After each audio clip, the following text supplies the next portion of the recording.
வணக்கம். நான் ஸ்ரீரங்கம் ரவி உங்களோட பேசிகிட்ருக்கேன். இது வார பலன்களுக்கான நிகழ்ச்சி. 21ஆம் தேதி தொடங்கி 27ஆம் தேதி சனிக்கிழமை வரை உள்ள வாரத்திற்கான நிகழ்ச்சி. மாதம் செப்டம்பர் மாதம் 21 முதல் 27 வரை. கடகராசி. கடகராசி நேயர்களை பொறுத்த வரைக்கும் 9ஆம் இடத்தில் சனி இருக்கிறார். குருவானவர் 12ஆம் வீட்டில் இருக்கிறார். இந்த ஒரு காலகட்டத்தில் குறிப்பாக பார்த்தா உங்களுக்கு 11ஆம் வீட்டுக்குடைய சுக்கிரன் 2ஆம் வீட்டில் இருக்கும் பொழுது செல்வ வளம் மிகும், ப்ராஸ்பெரிட்டி, பிஸ்னஸ் டீலிங்ஸு இதெல்லாம் போகும்போது நீங்கள் பேசக்கூடிய பேச்சுக்கள் உங்களுக்கு நல்ல ஒரு ரிட்டர்ன்ஸை கொடுக்குற மாதிரி. அதான் ஒரு நெகோசியேஷன் போகிறோம், ஒரு பிஸ்னஸ் டிஸ்கஷன் போகிறோம், நீங்கள் எந்த விஷயமா போகிறீங்களோ அது கிளிக் ஆகும். அதாவது ஆப்போனன்ட் பார்ட்டியும் சொல்லுவாங்க, ரொம்ப பிடிச்சிருக்கு இவர் பேசுகிறது, மீனிங்ஃபுல்லாக இருக்குது. அதை சொல்லுவாங்க எப்போவுமே பிஸ்னஸ் டீலிங்ஸில் வின்வின் சுச்சுவேஷன் வேணும்ன்ட்டு. அது மாதிரி வின்வின் சுச்சுவேஷனில் பேசினா தான் எடுபடும். ஐ வின் யூ லூஸ்ன்னா எப்படி ஆகாது. நிறைய பேருக்கு எப்படின்னா தனக்குள்ள அட்வான்டேஜை மட்டும் பேசிகிட்டே இருப்பான். அது ரொம்ப தப்பு. உனக்கும் லாபம் எனக்கும் லாபம்னு பேசணும்.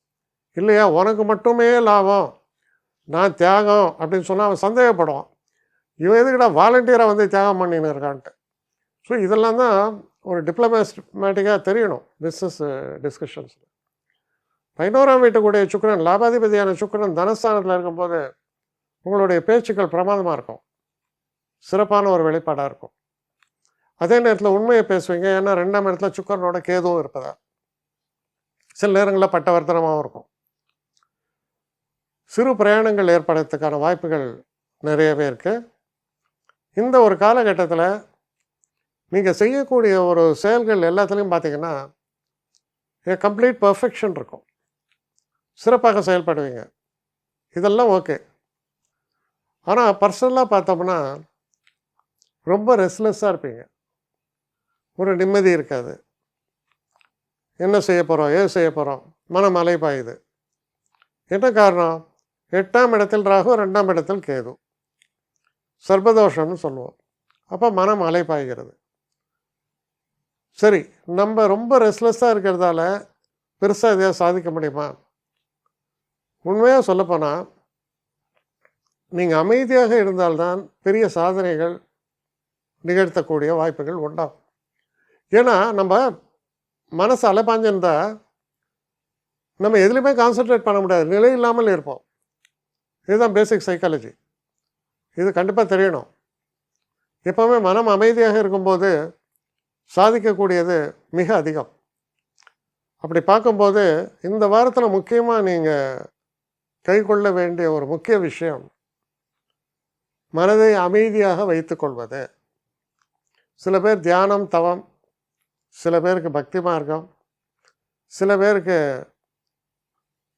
நல்ல ஒரு அட்வைசர்ஸ் இருப்பாங்க, நம்மளோட பெரியவங்க, அவங்களோட பேசிட்டு வந்தால் நிம்மதியாக இருக்குன்னு சொல்லுவாங்க.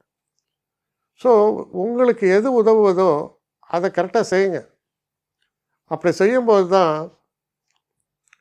You can XL in your performance. இல்லைன்னா கைக்கு வந்ததை கூட நழுவிடுற மாதிரி ஆகிடும். கவனமாக செயல்பட வேண்டிய ஒரு வாரமாக இருக்குது. ஆனால் ஆப்பர்ச்சுனிட்டிஸ் ஆர் அவைலபிள். அதை நம்ம எடுக்கிறதும் விடுறதும் நம்ம கையில் தான் இருக்குது. அதனால் அது எடுக்கிறதுக்கான ஒரு வாய்ப்பு என்ன? மனம் ஒருநிலைப்பட்டு அமைதியாக இருந்தால் சாதிக்க முடியும். என்னை காண்டாக்ட் பண்ணணும்னு நிறைய பேர் நினைக்கிறீங்க. தயவு செஞ்சு என்னை காண்டாக்ட் பண்ணுறதுக்கு ஒரு மெயில் அனுப்புங்க, srirangamravi1@gmail.com. இது ஸ்க்ரீனில் பார்க்கலாம், இது அப்பியர் ஆகும். இந்த மெயிலுக்கு எனக்கு அனுப்புங்க. எனக்கு நிறைய பேர் அனுப்புகிறீங்க, நான் ஒருத்தன் தான் அதை பார்க்குறேன், செய்கிறேன். ஏன்னா இது வேகமாக செய்யலாம் முடியாது. ஒரு நாளைக்கு ஒரு 3 பேர் பார்ப்போம், 4 பேர் பார்க்குறோம். அதனால் கொஞ்சம் டிலே ஆகுது. கட்டண சேவை தான். இந்த கட்டணத்தை செலுத்திய பின்பும் கிட்டத்தட்ட ஒரு 5-6 நாள் ஆகும். சில பேர் நினைக்கலாம் கட்டணத்தை செலுத்தின உடனே அடுத்த நாளே பார்க்கணுன்ட்டு.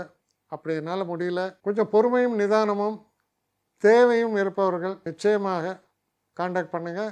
என்னுடைய பெஸ்ட்டு சர்வீஸு உங்களுக்கு கண்டிப்பாக உண்டு. வணக்கம்.